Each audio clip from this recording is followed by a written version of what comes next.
let's go ahead and get going. All right, excellent. Hey everyone, my name is Colby Norris. I'm the chairman for the Commercial Services Committee for the LAR.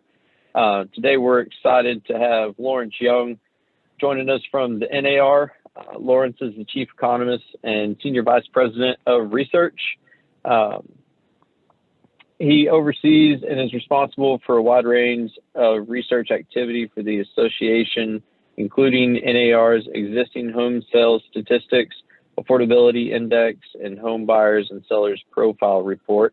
He regularly provides commentary on real estate market trends for its 1.4 million realtors.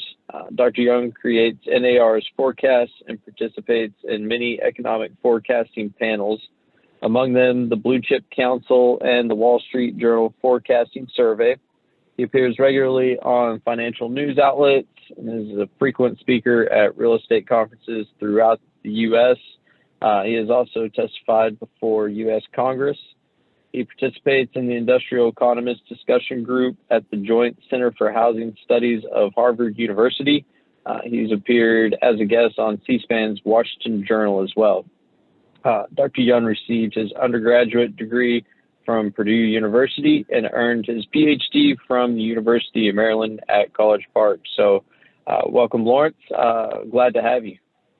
Thank you, Colby, for inviting me to share some of my thoughts about the real estate market. I will be covering both the residential and the commercial real estate and certainly impacting the local economy. So again, thank you. I've been to the state of Texas multiple times, but I think the far west of the Texas that I have been to is Fort Worth. So never been past Fort Worth going westward, but at least virtually I am with you today. So thanks for the opportunity. 2020 has been a unique year. Maybe, we hope never to encounter another pandemic for another 100 years, hopefully, cross our fingers. But it brought many unique circumstances. One surprise was the housing sector really soaring in the second half of the year. And I think this is a trend that we are beginning to see where people are preferring smaller town, quieter town activity, especially among office workers who don't have to go to downtown office spaces in big city.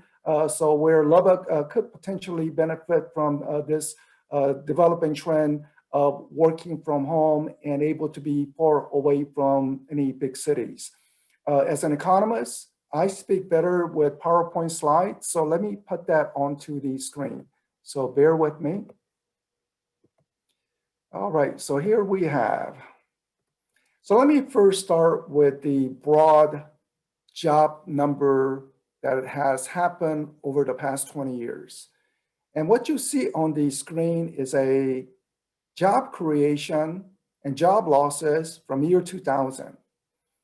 The first little hump that you see in 2006, 2007 period, in hindsight, we have a clear vision and we know that was a mistake. It was an artificial job creation due to easy mortgages, subprime mortgages, overstretching people's budget, don't check income documentation, just simply give out the mortgages. Well, it blew up and we had the foreclosure crisis. But from the low point in 2010, America experienced the longest economic expansion ever, 10 straight years of job creation. And in fact, 10 straight years of job creation resulted in a record low unemployment rate across all groups, whether it is elderly, young people, white, Black, Asians, Hispanic, super job condition. I remember a research report coming out of Wall Street company Goldman Sachs, January 2020, said US economy super strong. Nothing can derail the US economy in 2020. So that's how the report said. It was recession proof. But then we were hit with a surprise of pandemic. And then single month, in the April of single month, we lost 10 years of progress. 10 years of progress gone in April from the lockdown. As you can see from the chart, jobs are being now created, but we are only halfway there. We need another 10 million jobs to get us back up to normal. If we look at the job numbers on a month-to-month basis, here's the chart. So April, you see that 20 million job losses, then job creation initially as the governors began to reopen. Governor Abbott was one of the first to reopen the economy to say, we cannot trying to contain the virus by killing the economy. So we have to get the economy going. So you see the job creation occurring, and also the stimulus measure. People remember roughly $1,200 per person back in April, May of last year. And the small business loans, which people do not have to repay if you meet certain criteria, the enhanced unemployment benefits, all that contributed. But in the chart, October, November, December, January, you see the job creation fizzling out, which was the reason why we had that late December stimulus. President Trump signed it into law, which is the reason why you have additional $600 in your bank account.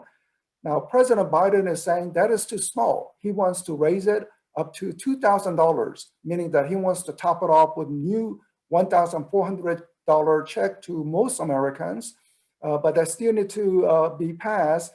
And it looks like soon it will be because jobs were fizzling out. One thing that we do know with more certainty is that second half of this year will be very good. Why? Well, the vaccine distribution. America is ahead of most other countries with 10% of the population already vaccinated. And by summer, possibly half of America will be vaccinated and another quarter by end of autumn. At that point, we would have herd immunity and finally back to normal life. Go to restaurant, go to ball games, go on travel, everything back to normal by autumn. But until then, we need a little push, which is the reason why the stimulus package was passed in December and being considered currently for that additional stimulus. Now, the job creation, interestingly, between residential construction and commercial construction shows the following. Blue is the residential construction. Because of the strong home sales market, home builders are very busy. So they are adding workers. While on commercial construction job, it is still down from 1 year ago because people are not constructing, retail spaces, hotels. So commercial construction job down from 1 year ago. If one looks at the weekly earnings, what one finds is that the technology sector gets the highest average weekly earnings. And then you see on the other end, the hotel, people working in hotel travel is very minimal, about $400 per week. And this is where I think the Congress is right now debating the unemployment insurance amount. Because if they make it too generous, then it will disincentivize people from going back to work. They say unemployment check is larger than the wages that would pay me at the hotel. So that it would disincentivize, but the construction job is pretty much right in the middle part. Note the mining and oil extraction is one of the highest paying jobs. The West Texas, I'm not sure how much of a oil exposure you have in Lubbock, but certainly more southwest in Odessa. There's a very important oil industry there. Some of the pipeline jobs, I think, with the cancellation of Keystone, one is looking at a higher paying job at least being halted currently. Now, if we look at the job market specifically in the Lubbock area, one thing to note is it is consistently above that red reference line. Excuse me.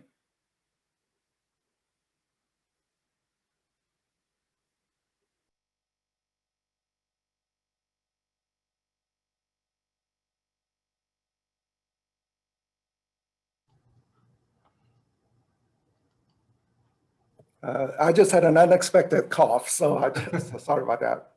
That's okay, that's all right. If one looks at Lubbock, it's consistently above the red line. And what this signifies is the following. Let me go back to the US job numbers. So let me just go back upwards. So hold 1 second. my very first chart. So here's the US job market. So red line is the year 2000 reference, and then you see the foreclosure crisis and the lockdown. But if you look at Lubbock, what you see is that job numbers are consistently above year 2000 to show that job creation in your local area is consistently better, stronger than rest of the country. You see the lockdown effect now bouncing back up. But this is showing a consistently better condition. Let me go to the big city nearby, the Dallas-Fort Worth region. In terms of total jobs, it's 20 times larger than Lubbock. And again, Dallas market way above the red line, implying it is one of the fastest growing job markets in the country. In fact, you can see the jobs recovery even after the lockdown, almost getting back up to the pre-pandemic condition. This is the map of the US, and it shows 12-month job change, essentially pre-pandemic versus most recently available data. And Texas is down 3.3% in terms of jobs. What you notice also is that in northern states, say Wisconsin, Michigan, Illinois, New York, Massachusetts, their jobs are down much more severely, down 10%, while Texas is down only 3%. So what explains the difference, or the southern states being much more mild or decline? Generally speaking, southern states governors, again, said essentially they were not shut down the economy. They understand the dangers of the COVID, but it's not good to shut down the economy. While the northern state pursued a policy of let's shut down the economy for a longer period, and as we are reopening, it will be in a very restrictive way. No indoor dining and such. So jobs are being hurt more severely in the northern states. One can say similarly in California, where jobs are down significantly in California. Nevada and Hawaii is unique. They're depending on tourism, and without tourism, jobs are down. Idaho and Utah are only states, 2 states in America with more jobs today compared to 1 year ago. Because again, governor essentially said, it's dangerous out there, but we will not shut down the economy. You are free to move around. Please put on the mask, follow social distancing, be careful, but we're gonna create jobs. So Idaho and Utah, they actually have more jobs today compared to 1 year before. One unique aspect of the current recession can be illustrated in this table. GDP is a measurement of total economic production in America. And it was down in the second quarter, still down in the fourth quarter. But look at the right column, personal income. It is up. This is the first US recession where average American actually have more income during a recession than before the recession. This is on average. We know there are some families out there struggling paycheck to paycheck. If they have a paycheck, worrying about their next housing payment or grocery bill, but on average, first recession where Americans have more income than before.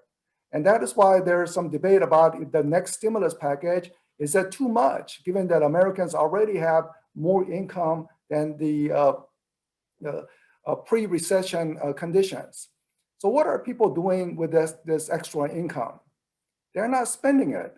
They're saving a good portion of this income. So the bank deposit is huge, but it also hints that once the vaccine is widely distributed, again in the second half of the year, all this savings could be unleashed back into the economy, thereby pumping the economy to the next level. So great prospect for economic growth in the second half of the year as this savings gets unleashed back into the economy. Meantime, housing market is one surprisingly positive sector. During the lockdown, sales went down. Many realtors, big anxiety, a lot of uncertainty. What's gonna happen? But he made a dramatic U-turn and then some. Home sales in October, November, December, reaching above 1 year ago. Lubbock area, I think the annual home sales total was up about 8% from 1 year before. I mean, this is quite remarkable considering the spring home buying season was missed out. So that's how strong the second half was to bring actual higher sales activity in 2020 versus 2019. The reason for the higher home sale is that mortgage rate reached all-time low of 2.7% in December and 2.7% again in January. But that is the absolute low point. February and onwards, it will be higher mortgage rates. Why? Stimulus package is not free lunch. It means higher budget deficit, larger national debt, additional printing of the money. All this is beginning to influence the 10-year Treasury bond.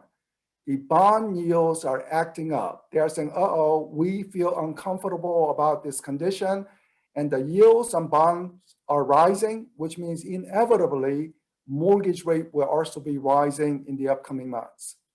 But I would say that it's going to be only a decimal point or two, nothing alarming. But one thing to note is the absolute low point is already done and over with. So whether commercial real estate refinancing activity, you will still get low rates, but the absolute low point is probably over. Same thing for residential mortgages. And one interesting development also is that residential home prices are up 13% from 1 year ago. I think in the Lubbock region, prices maybe up around 8%. Because you have not the acute housing shortage like many other parts of the country, but the commercial properties are down 7%. This is across all property categories. We know that warehouses are actually doing fine, prices are rising, but the office spaces, the retail spaces, big drop in those prices, but across all commercial properties, even with very low interest rates, which should mean low cap rates, yet the prices are falling. Because occupancy is simply not there, or the rental income is not coming in many of the commercial real estate properties. The reason for the property prices rising for homes is because of lack of housing. Inventory remain at historically low levels, under 2 months supply. Normal would be about 6 months supply, so just not enough home, and thereby pushing up prices strongly. So how do we get more inventory? And this is where the commercial real estate practitioner could also help, is in home building. So we need to build more home to relieve housing shortage. Massive housing shortage in Austin, massive housing shortage in Dallas-Fort Worth. We need to build more in Lubbock. Inventory levels are down about 20% from 1 year ago, even though maybe it's not as an acute housing shortage as in other areas, but we need to build more home to satisfy this rising housing demand, and also to compensate for 13 years of underproduction. We have a housing shortage. In fact, apartment rental vacancy rates were at historically low before the pandemic. Then the apartment vacancy rate rose during the pandemic as many young adults went back with their parents. But now with anticipated jobs recovery, the people who are in parents' home will seek out their own apartments, so that will elevate some occupancy for apartments. So we need to build more housing, and right now it is beginning to break out a little higher, especially for single-family housing starts, which is a good news because buyers want single-family homes, not condominiums. But the multifamily condominiums and apartments is moving sideways, no meaningful increases. It's the single family that's doing well. And where the commercial developer comes in is in terms of land sales to builders, or the land development into lots. So that's an opportunity. And one thing that we are relaying message to the Biden administration is that they are considering taking away 1031 exchange. And we are saying, please don't do that, because we are in housing shortage and all these land sales are done using 1031 exchange. And without 1031 exchange, land sales will not occur to home builders, which means that we're going to have greater housing shortage. So in order to get the economy going, in order to do more land sales, 1031 exchange needs to be preserved. So we are, educating the Biden camp about the importance of the 1031 exchange. Let me now change quickly to the topics on the work from home situation and commercial real estate. First, office leasing activity is collapsing. So office workers are probably the most immune during this recession. Their job has been secure, they could work from home. But companies, since they are working from home, are saying, why do we have offices? So even companies that are hiring, they're not seeking new office spaces, so office demand really collapsing. And if you look at the particular commercial real estate sector, where money is being made and where the money is being lost, data centers making money, self-storage making money, industrial warehouses making money, all this delivery of online sales, but office sector losing money, retail sectors losing money, and the biggest loss is occurring at the hotel and lodging. So you see some variation in the rate of return. We took survey of realtor members about where do your client wants to buy a home? And 47% indicated they want to buy in the suburbs. 39%, this is a big jump, wants to buy in rural areas, 25% in small towns. Some consumers answer 2 times, so the numbers add up to be more than 100%. But it's city centers generally should be about quarter, but now only 14%. So the way to interpret this data is to say that away from city centers and going out into the suburbs, second ring of the suburbs, or even going completely out into the rural areas and smaller towns. Work from home means work from anywhere. And people may say, why am I in the city with all these commuting headaches, expensive properties, when I can buy a mansion out in a smaller town? Twitter, aside from the controversy over free speech rights, Twitter company has announced to their employees, you can work from home forever. If that is the new rule, why should people stay in San Francisco? Why not go to Utah? Why not go to Idaho? Why not go to Lubbock, Texas, where they can buy a mansion rather than have a small housing out in San Francisco? So my best guess is that most companies will not go to that extreme of what Twitter is doing, but some kind of hybrid.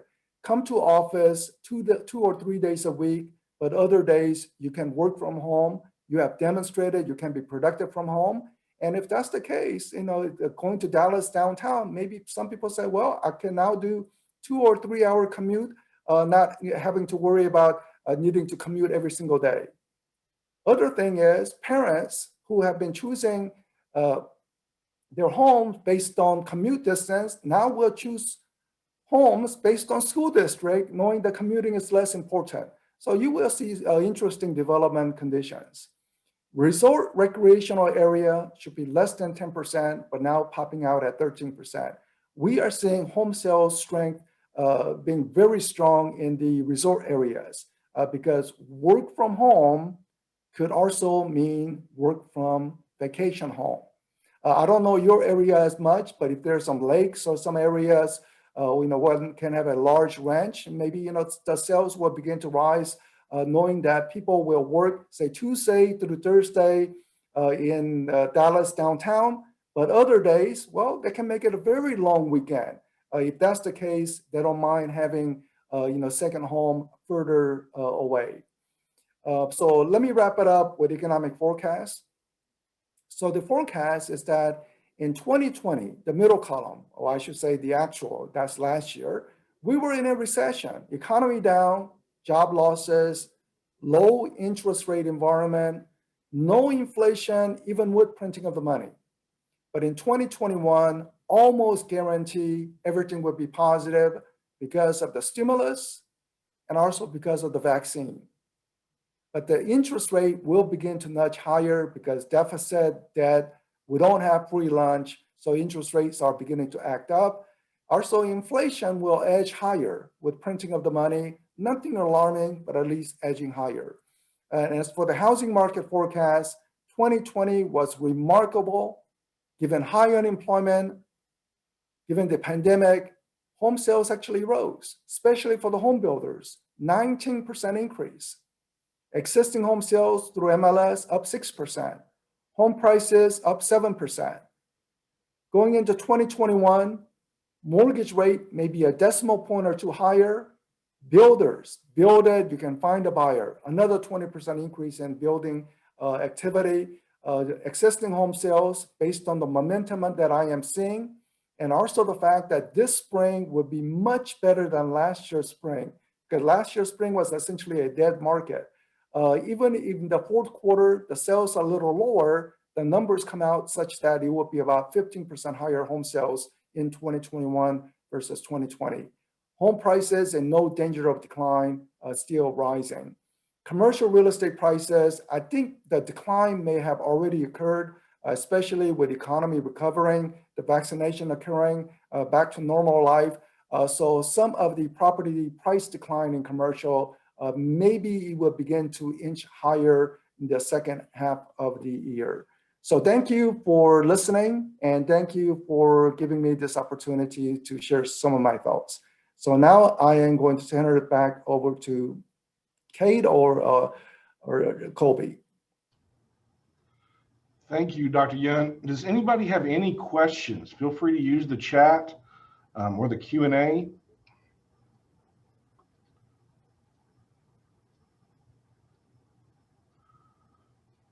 I'm going to give people a minute to post any questions that they have. Thank you for taking the time to speak to us today, Dr. Yun, and keep working on that 1031 exchange. I'm sure that if we need to, there'll be a call for action at some point that members will need to respond to, because that's so important for our business. We do have a question. What was the total home sales last year nationally? I believe it was 5.6 million, or decimal point off there, but around 5.6 million. And with so many new residents coming into the state of Texas, I think Governor Abbott actually spends more time in California than in Texas, where he just tells all those companies to say, why are you in California? Why don't you move over to Texas? Drawing all this company over to Texas. Tesla wanting to move to Texas. All that is helping. So as you have more residents coming in, certainly Texas has seen faster home sales growth compared to the rest of the country. I have a question on how long do you foresee the housing shortage to last? And what do you think might turn this around? I know you talked about building, of course, is going to be huge, but what we hear from our builders is it's tough to build, and with the current prices, material costs, and things like that, it's tough to build and make a profit. Yeah, the material cost prices has really shocked the builders. So if the builders build it, there is a buyer, but sometimes if they have to jack up the price too much to compensate for rising lumber prices, they're concerned. Will the buyers buy at this higher price point? So there is that concern. And the lumber prices really almost tripled at one time in 2020 because of the wildfires out in the western states. There's still tariffs on foreign lumber. Sometimes, we want to help our fellow American citizens in terms of jobs, but sometimes if we bring foreign products like Canadian lumber into the US, that means more job creation for home builders in Lubbock. That means more homes get listed in the MLS. So it can also actually boost economic activity. So this is a opportunity where we can try to lower the lumber prices by bringing in those Canadian lumbers. So that could help. But from builders' point of view, they did face some shock on the material costs. But still, if they build it, add on extra costs for the higher material costs, they're still finding buyers. I also have a question here. This is from a commercial agent. It's been interesting to see cap rates staying so low. What are your thoughts about cap rates, Dr. Yun? Well, the cap rates in 2019, before the pandemic, was at historically low levels because the occupancy levels were good. But then when we hit a pandemic, 10-year Treasury yields really collapsed downwards. Federal Reserve going all out, maximum liquidity policy. But the cap rates did not decline. Usually when 10-year Treasury decline, cap rates should be declining, but it did not decline. So it just remains, so the gap between the two interest rates are wider than normal. And the reasoning for that is because, some of the tenants, retail tenants, they're not paying rents. There's concern about office leasing in the future. So that's why the cap rates is not falling, but it was low and remaining low just because of very low interest rate environment. Thank you. Then asked for you to talk a little bit more about inflation and any effects that you might see would have on the market and our economy. So we are printing a lot of money. So when I mention about large budget deficit, so when government is spending all this money, where are they getting the money? Well, they issue bonds. But who is buying this bond? Well, the Federal Reserve is buying the bond with printed money. So essentially, you can say Federal Reserve prints the money, give it to the U.S. Treasury, and U.S. Treasury uses that to send out stimulus checks. So large printing of the money going on. If America was not America, like Venezuela, it means immediately hyperinflation, but because of America's credibility, US dollar being respected across the globe, we are in a fortunate situation where we can print money and not have inflation right away. But it could. 1970s was clear demonstration of inflation running at 10% condition and bring a lot of uncertainty to the economy. So we may get, say, 4 or 5% inflation 4 or 5 years from now. I mean, that would be considered high by economists. I don't believe we will ever return to the 1970s style because I think the Federal Reserve understand the mistake of that. So they're going to try to raise interest rates sooner if those conditions were to happen. But right now, there's a lot of printing of the money. The Bitcoin, I think the attraction of the Bitcoin is to say, well, it's limited in supply. I mean, the gold is pretty much limited in supply aside from digging for new gold. So I think that's where the attraction for Bitcoin right now is coming from because of so much printing of the money. All right. We'll be sending this or posting this to our Facebook members page, guys. Dr. Young, could you send me a copy of your slides and I can send that out to everyone as well? Great. Thank you so much. All right. I enjoyed it. Again, thank you. And maybe in the future, I have a chance to go visit way out into the western portion of Texas. We'd love to have you. So thank you again. Stay safe and warm out there and have a great rest of your day. Thank you.